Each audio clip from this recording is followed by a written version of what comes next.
Okay, we're back with Anita today, and we have additional questions for her, and I can't wait to hear her responses because the first Facebook interview, if you haven't seen it yet, please go look at it.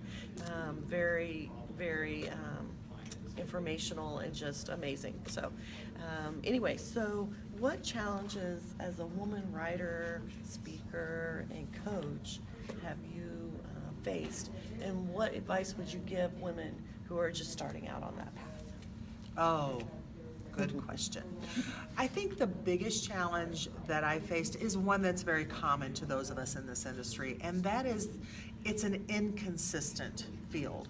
So, it's not like getting a regular paycheck. So financially, I mean, you have to really watch your pennies on things, and there's a lot of investment at the front end, and you need to be prepared for that.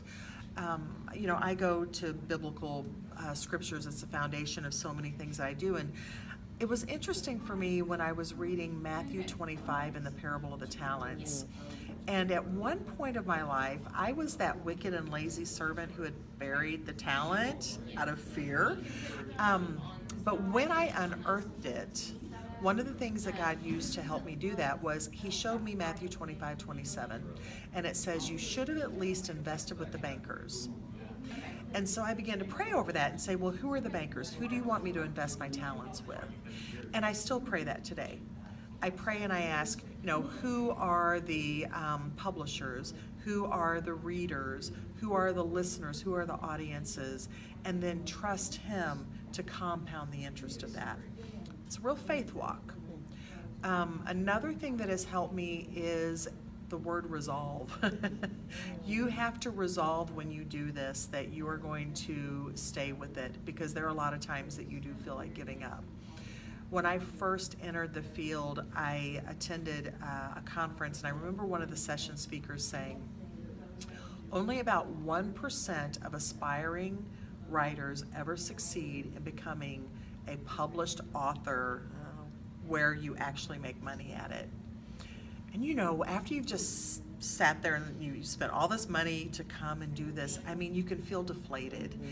And momentarily I had that until this thought came to me, and I thought, I want to be one of the one. I want to be one of the 1%. And so I resolved that day that I was going to listen to God. I was going to invest my talents where He told me to invest, and I was going to do my part to do everything I could to fulfill that call in my life. And I'm very blessed that I'm still able to do that. But I see so many give up, and you can see them. They may not see it because they're too close to it, but from the outside you can see how close they were, and they gave up before they reached that place of success. Yeah. Okay. The next question is, I saw something in your materials, and it talked about 2% that were able to do both strategic and the detailed. And I'm one of those people. So where did you get that statistic from? And B, I always get asked, like, how do you develop that? So how would you say you developed that strategic and detailed, being able to do both? Well, first off, how I first learned about it, a business coaching client said that to me. This was a man who owns a multi-million-dollar business, very successful, and he said, Anita, one of the things I like about working with you is that you are in that 2% that's both strategic and tactical. And he said, I'm sure you've heard that before. And I kind of looked puzzled. I said, no, I've never heard that. Yeah. Explain. And he said, well, about 80% of the population are tactical. So what they do is they look at, the steps and the details of things that need to be done. He said about 18% of the population is strategic. So they look at the big vision and they consider how choices today are going to impact the future. He said, but you are in the 2% that's actually both strategic and tactical in your thinking. And I thought, well, okay, I'll take that. I accept that. But then I had to think back and realize I wasn't always in the category of both. And I think what has helped me a lot, I'm a certified personality trainer, and that's been one of the greatest things I've ever done. I've been doing it for about 25 years, where I've intently studied human behavior from the perspective of personality. And because of that, I've learned the gifts, the natural gifts and talents that people of other personalities have. And as a human being with a brain, created by God, I can learn things that I don't naturally know.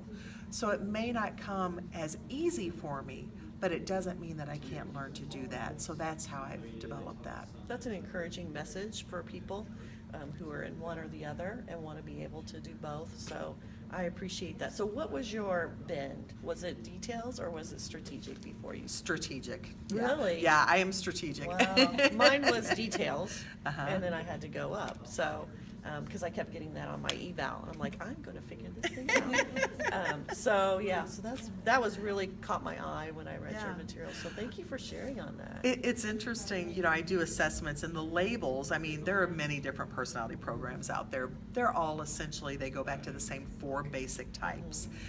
But the labeling system that I use is popular, powerful, perfect, and peaceful.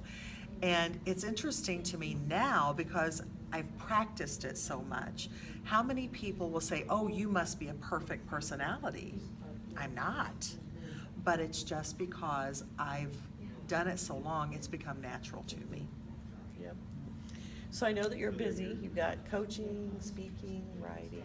So how do you manage your time, or some people don't call it time management, but what's your philosophy on that, and how does that work for you? My philosophy is intentionality trumps spontaneity every time. I am intentional. I have to be. I'm very blessed that more and more I'm taking on coaching clients, and I do speak publicly a lot. But when I need to write, I need to write.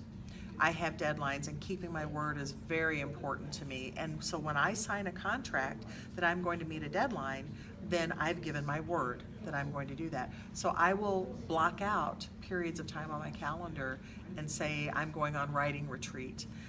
And at home, this is kind of funny. So at home, I have this rule that I learned years ago from the business world. When I need to write, I will go into my office and I close the door. My family all knows, because I've communicated this, and my close friends as well, that when I close the door, the rule is, please don't disturb me any more than you would if I were 500 miles away in the middle of a meeting. If it's that important, knock on the door, text me, call me, Facebook me, whatever, that's fine. But unless it's that important, please respect that time. And so that's what helps me get things done. Okay. Your last question. I'm going to let you go. What is the biggest career risk that you've taken, and how did it unfold, and what did you learn from it?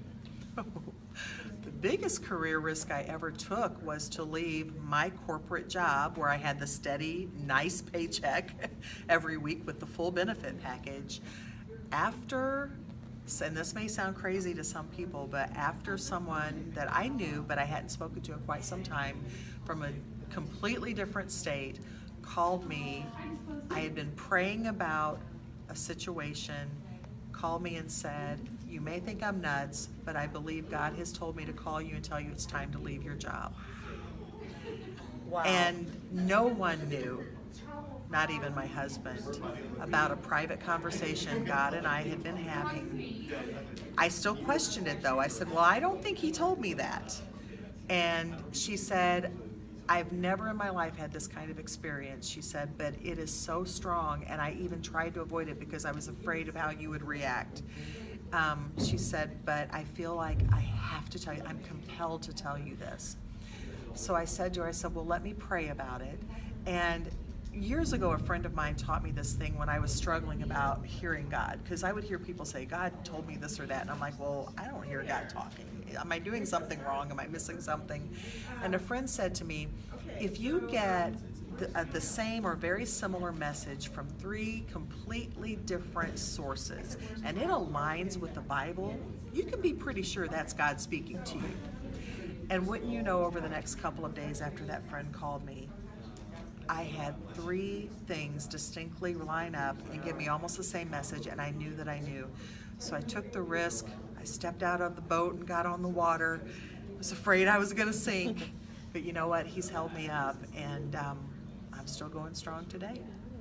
Great. That's fantastic. That's a fantastic story. So thanks so much for being with us you. today, Anita. It's been amazing. Thank you. It's been my very pleasure. Amazing. So if you didn't see Anita on Facebook, hop on over to Facebook at Rocket to Success and catch her Facebook Live interview. So thanks out there, and we'll see you again soon.